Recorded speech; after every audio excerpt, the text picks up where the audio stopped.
श्री कृष्ण ने बताया दुर्योधन को उसकी असली हार का कारण। भीम ने दुर्योधन की जंघ उतार दी थी। वह खून से लथपथ होकर रणभूमि पर गिरा हुआ था। बस कुछ समय में दम तोड़ने वाला था, लेकिन भूमि पर गिरे हुए ही उसने श्री कृष्ण की ओर देखते हुए अपने हाथ की 3 उंगलियों को बार बार उठाकर कुछ बताने का प्रयास किया। पीड़ा के कारण उसके मुंह से आवाज धीमी धीमी ही निकल रही थी। नमस्कार दोस्तों, हमारे मोटिवेशनल आर के व्लॉग चैनल में आप सभी का बहुत बहुत स्वागत। तो देर न करते हुए दोस्तों कहानी को हम स्टार्ट करते हैं। और आप लोग जो नए हैं हमारे चैनल को सब्सक्राइब करके बेल आइकन को जरूर प्रेस कर दें। ऐसे में श्री कृष्ण उसके पास गए और कहने लगे कि क्या तुम कुछ कहना चाहते हो। तब उसने कहा कि उसने महाभारत के युद्ध के दौरान 3 गलतियां की है। इन्हीं गलतियों के कारण वह युद्ध नहीं जीत सका और उसका यह हाल हुआ है। यदि वह पहले ही इन गलतियों को पहचान लेता तो वह जीत का ताज उसके सिर होता। दुर्योधन ने कौन सी वो 3 गलतियां थी जिसको वो बताया, आप लोग कहानी में सुनने वाले हैं। कहानी बहुत ही इंटरेस्टिंग और ज्ञानवर्धक प्रेरणादायी होने वाली। दोस्तों आप लोग कहीं मत जाइएगा, वीडियो को एंड तक जरूर देखें, ये आप लोगों से हमारा निवेदन है। श्री कृष्ण ने सहजता से दुर्योधन से उसकी उन 3 गलतियों के बारे में पूछा तो उसने बताया। पहली गलती यह थी कि उसने स्वयं नारायण के स्थान पर उनकी नारायणी सेना को चुना। यदि नारायण युद्ध में कौरवों के पक्ष में होते तो आज परिणाम कुछ और ही होता। दूसरी गलती उसने यह बताई कि अपनी माता के लाख कहने पर भी वह उनके सामने पेड़ के पत्तों से बना लंगोट पहनकर गया। यदि वह नग्ना अवस्था में जाता तो आज उसे कोई भी योद्धा परास्त नहीं कर सकता था। तीसरी और अंतिम गलती उसने की थी, वो भी युद्ध में आखिर में जाने की भूल।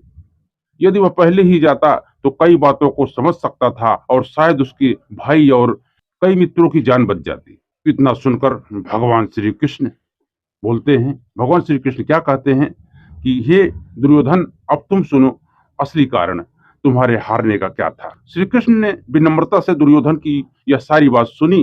फिर उन्होंने उससे कहा, तुम्हारी हार का मुख्य कारण तुम्हारा अधर्मी व्यवहार और अपनी ही कुल वधू का वस्त्रहरण करवाना था। तुमने स्वयं अपने कर्मों से अपना भाग्य लिखा।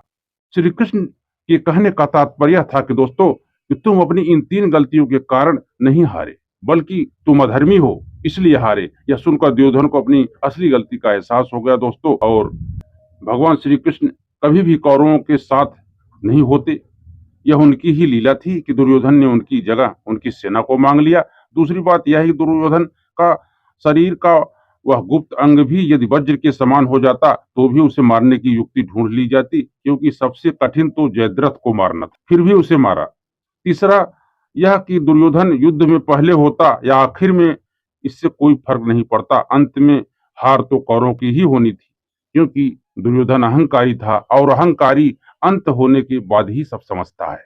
भगवान श्री कृष्ण ने कहा कि तुम्हारा हार का असली कारण ये है। तो दोस्तों मुझे आशा है कि ये वीडियो से आपको बहुत कुछ सीखने को मिला होगा, समझने को मिला होगा। दुर्योधन का हार का असली कारण क्या। दुर्योधन बहुत ही अहंकारी और बहुत ही जिद्दी स्वभाव का था, इसलिए वह अपने दम पर, अपने बल पर और अपने अहंकार में सबको परास्त कर देना चाहता था। वो धर्म अधर्म नीति को नहीं मानता था, इस वजह से उसका विनाश हुआ। दोस्तों आपको पता है रावण भी मारा गया दोस्तों अपने अहंकार के कारण।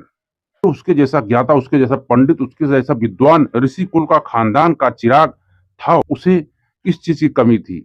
उसके अंदर ऐसे गुण थे, उसका ऐसा तपस्या था कि जिसे साक्षात भगवान की इतनी सुंदर स्तुति की कि जो आज भी बड़े बड़े विद्वान दांतों तले उंगली दबाते हैं। तो कहने मतलब दोस्तों वो बहुत ही विद्वान, बहुत ही पंडित था, फिर भी उसके अंदर एक कमी के कारण ही मारा गया, वो था उसका अहंकार, जो दुर्योधन में भी था।